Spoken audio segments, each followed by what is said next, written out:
And welcome back to the Harvest Show. We all know that the country of Israel is a massive gold mine of archaeological discoveries.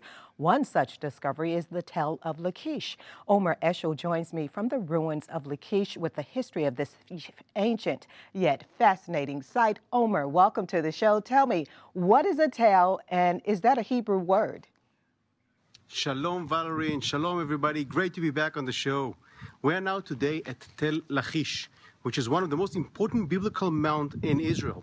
Now, the word Tel in Hebrew actually means layers of cities, one on top of the other. For example, we have a civilization that built a city. Another army comes in, destroy the city, and then build its own city on top of the ruins. Then layer after layer after layer, we have a cake, an archaeological cake of cities, one on top of the other. That is the meaning of the word Tel. Well, why don't you give us an idea where Lachish is in Israel, and why was it the second most important city in the kingdom of Judah? Lachish is situated right at the entrance to the Ela Valley. Actually, there are two major biblical cities or biblical tales that guard the Ela Valley, which is today highway number 38 in Israel. On the south side is the mighty city of Lachish. On the north side is the mighty city of Beit Shemesh. As we remember in the Bible, this is the place that the Ark of the Covenant came after the Battle of Ibn Ezra. Now, Lachish was the second most important city in Israel, in Judah, after Jerusalem. This is up until the destruction of Judah in the year 586 BCE. Now, why this city was so important? There are two reasons for this. Number one, this city guarded one of the most important trade routes in the entire Middle East. So, taxation. Second reason why this city was so strong and so immense is because this was the financial capital of Judah. If today, for example, if we look at the state of Israel, our national capital is, of course, Jerusalem, but our financial capital is Tel Aviv. So Lachish, in a way, was Tel Aviv of the kingdom of Judah. Wow, this is also fascinating to me. I understand it was a very secure, fortified city of almost 18 acres, surrounded by deep revenues on all sides except one corner. Tell us about the city gate complex. One of the evidence of the might of the city is the gate complex that you see right behind me. In order to enter into the city, you have to go through two major gates, not just one. The one behind me, and then you go into a main plaza.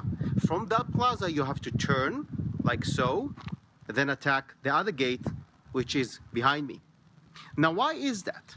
The main idea is, imagine a huge battering ram battering against the walls, back and forth, and then you actually breach the walls and get into the main city. Now, if these walls were connected directly to the main city square, or inside the city, the army will be in the streets immediately. But what happened is, you actually block the inertia of the charging army. So what happened to the army of both Sennacherib and Nebuchadnezzar, when they enter into the city, they had to stop, turn, and again wage war against the other complex of gates that they saw in front of them. Now, Lachish itself was fortified by no other than Rehoboam. Rehoboam was the son of Solomon. Now, we know that Solomon fortified three major cities, Chatzor, Megiddo, and Gezer. Rehoboam fortified Lachish to make it the second most important city in all of Judah. And only such an important city deserves such a heavy fortified complex of double gates. Well, Omer, I'm curious to know, during the time of Jesus, what would Lachish have been like had he walked the area? Well, the city itself was destroyed in the year 587 BCE by the Babylonians. So in the time of Jesus, this city did not exist. It was actually in ruins. The city that was the most important city in the time of Jesus in this area is the city of Marasa, which is today Bet Guvrin. At that time, it was actually a part of Edomea. That brings us to the story of King Herod from the massacre of the innocents. Well, since we learn from history, what do the discoveries of a dig like Lachish speak to the rulers of Israel today? This piece of evidence that we found that speaks about the split in the nation, about a major political act, is actually no different than what we have today in Israel. We have people today who side one action and people today who side a different action. And it's amazing to see that 3,000 years ago, our ancestors had the exact same dilemmas as we do today. Should we attack? Should we not? Should we stay still? Should we go forward? And for us as Israelis, 3,000 years later, to find this exact debate that our ancestors had on the evil destruction of Lachish, there is no stronger binding to the Bible than this one.